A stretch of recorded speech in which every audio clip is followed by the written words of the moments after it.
I decided to come out and get some fresh air. Even though the clouds are looming, just like yesterday, it's still pretty overcast, and it looks like weather reports say snow, possibly, or rain, possibly snow. So I thought I'd come out, get up in the mountains. I'm up here, just under 7,000 feet, running some fire roads. And I wanted to talk to you guys about something I've hinted at. Now, this obviously, with the state of everything that's going on, this is something down the road until I can figure out what the future looks like and what the recovery period looks like for the economy. But all that being said, my project that I wanted to do is Project Gen 1 Ford Raptor, which I'm sitting on right here. See if I can roll in some clips. So this thing is bone stock. That means no modifications, nothing, from 2011. I sold my Durango. So I had I don't know, it was around 2016 or so, Durango, something like that. Nice. And I had originally got that when I first moved to Arizona. I still had my house in California. I was driving back every week or every 2 weeks. I'd be going back and forth. And I did that for 2 years. And I needed a vehicle that could haul ass on the open road and be comfortable and be able to haul stuff too. And that Durango completely fit the bill. But now that I had got this new truck and she liked the truck better than the Durango, we decided to sell the Durango and just get out from under that. We were getting close to paying that thing off, but get out from under those payments. And it worked out really good because we had pretty low miles on it. Other than me shooting back and forth to California, we didn't really drive it because I had my Jeep. And out here, I was just driving my Jeep everywhere. So that was great. You know, before I bought the Rebel, the Dodge Rebel, Ram Rebel, I really was looking into a Raptor, but they were ridiculously out of my price range. And I wanted to look at the Generation 1 Raptors. I'd never driven one. I've always owned Ford trucks, but I've never driven one. And I wanted to see how that 6.2 liter engine was, the V8, and how the older Gen 1s were.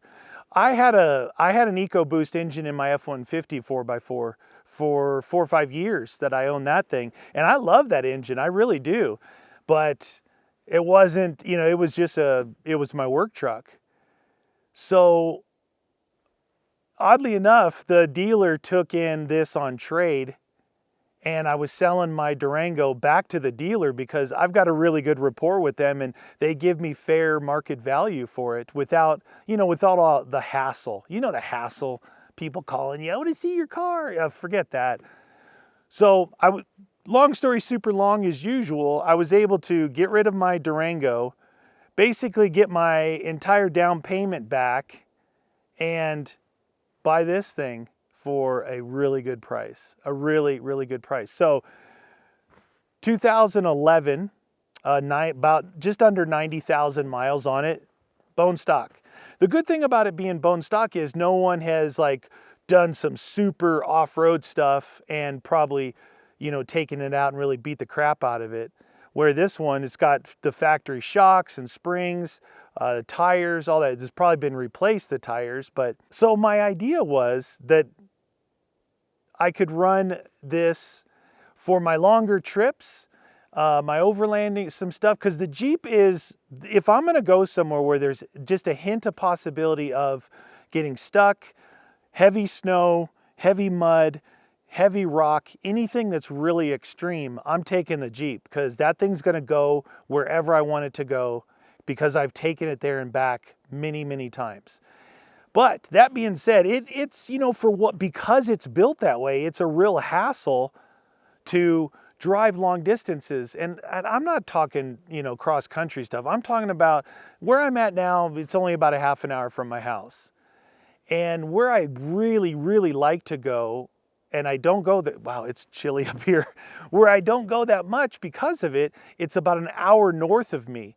And that's where the big Ponderosa pines are. And it's not really about the off-roading there. It's about the forest up there. Here it's, it's forest, but it's the mountains and the rocks and all this. It's 7,500 feet up there. Anyway, I figured I could, with the truck, it's a lot easier to drive on the roads and everything. It drives great on the road.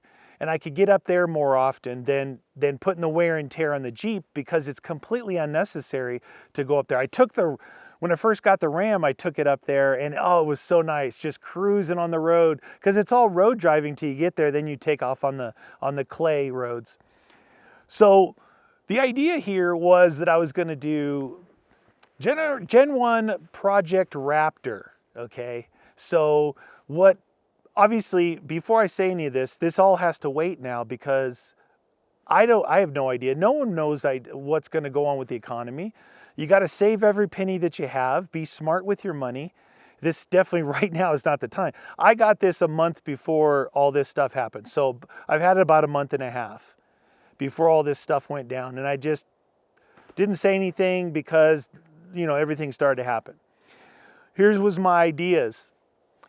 These shocks that are on here, these Fox factory coilovers, they're supposed to be rebuilt every 40, 50,000 miles. If you off-road, rebuilt even more often than that. And I'm sure these haven't been touched. The springs feel a little soft. I was coming in pretty hot through here, over some pretty good rollers, and I could feel that. So I wanted to replace the suspension from 2.5 inch to 3 inch. There's offerings from King, from Fox, from Icon. Those are your three majors. And I was going to try and see what the best. I mean, I have a long history with King on a lot of vehicles, but Kings are those are race shocks. They're loud. The check valves in the shocks are loud, but man, do they perform. So I wanted to possibly reach out to some manufacturer and see if anybody wanted to work with me on a project on an older vehicle like this. It needs tires, and I need to replace the headlights, because they're the old school just halogen headlights. Now the new Raptors have those projector style LED beams with the LED bars and all that. So I wanted to look at the headlights, the exhaust. You got to let that V8 breathe. You got to let it roar a little bit. Now, not like crazy, but something with some grunt, So exhaust, suspension, tires, headlights. And then everything else leave pretty much stock for right now. Some things in the front with some headlights, a big long-term type of cool project. But in the back, I did already do something. The back had nothing in it, and it was all scratched up in here. So I went to my local rhino lining place, and I got this rhino lined. But I didn't get the tailgate rhino lined. I don't know if you probably can't see it. It had the handle, the little stripper pole handle because it's got the step. And I always hated that because the sun's coming out. Yeah, it's a little better. I always hated that because on your tailgate, if you go shooting, if you go camping, you want to use this as a flat surface, and you can't do that. So I went to pick apart, trying to find a piece to replace it. I couldn't find it, so I went to a metal shop and I measured it, and I'm making my own plate. And what I'm gonna do is, I took off the pole already. I take off the plastic, take off the hinge mechanism. It's just a plate that sticks up like this where the pole pivots. Take that off and replace it with this flat plate, and then go back to my rhino liner, which I've already paid for. He said, you paid for the package with your tailgate, so just come back when it's ready. Put that plate on, have it rhino lined, and that'll be done. Then I was looking at an overlanding type setup for this, something different. Maybe not different, just different for me. Possibly one of those rolling bed covers where it rolls out and rolls back in. And there's a new one that integrates, because usually you can't put a track system and some sort of those cross members to either put a tent on, put some Rotopacks, gas and water, jack, whatever you want to mount on the sides. But there's one out now that integrates with the roller, has that track system.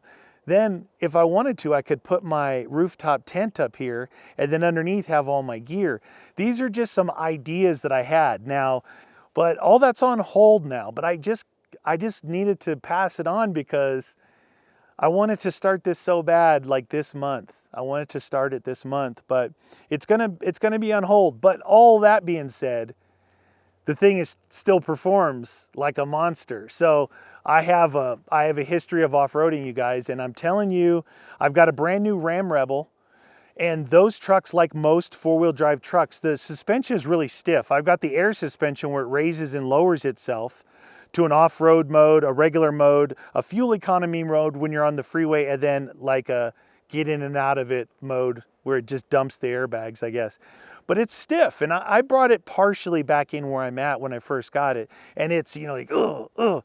This is closer to I had an off-road kind of race truck before, an F-150 that had long travel suspension on it. I had an off-road, like a Class 1 type car with a supercharged engine in it, and that had dual Kings all the way around, coilovers and triple bypass shocks, and that thing was a monster. Same thing. So you get wheel travel. Instead of that, the wheels kind of staying there and you feel everything.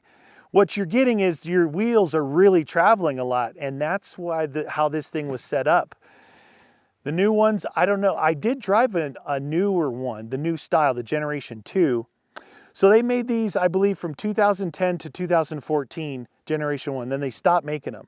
Then they came back in 2017, 2018, 2019, they made some more major changes on it. In 2020, I believe they have a Fox Active system on it where the shocks are actually, they can tell the body roll and how fat, there's a lot of things, and they're actually electronically adjusting the valving. They have the same technology on the Polaris RZR, I think. I think they put Foxes on there with that same active. So if you've got a newer RZR, let me know if that's correct, because I thought there was something about that. Same type of suspension system that they put on the Raptors. So I'm into this for next to nothing, and I think it's going to provide me some really fun adventures as well as sharing it with you guys. Unfortunately, the project ideas that I have in that video series is going to have to wait, hopefully for not too long, you know, because that'll be good for everyone if everything gets back to where it was, and who knows, maybe even better. You never know in situations like this, right? You never know if things come back around and people change their mindsets and their way of thinking and how they do things and how they take things. Maybe they're more serious about things, and I don't know. You just never know. That's what I'm hopeful for, that things actually not only return to normal, but return to normal and get better, because that would be awesome to see. All right, Fly. Yeah, bring it on. So, like I said, the only thing I've done is the Rhino lining. It really needed it because it was all scratched up. That's going to do it. I probably talk way too long, but you guys, I'd be interested to know what you guys think about everything I said in this video and the idea. Let me know down in the comments, because, like I said, a month and a half ago, you know, it didn't seem like a bad idea. I'm not saying it is now, because I was able to offload a vehicle with a hefty payment for get the money and get this, and now I'm square, but I'm up one off-road vehicle. So I think that worked out good for me. We'll see how everything does. All right, you guys, that's it. Thanks for watching.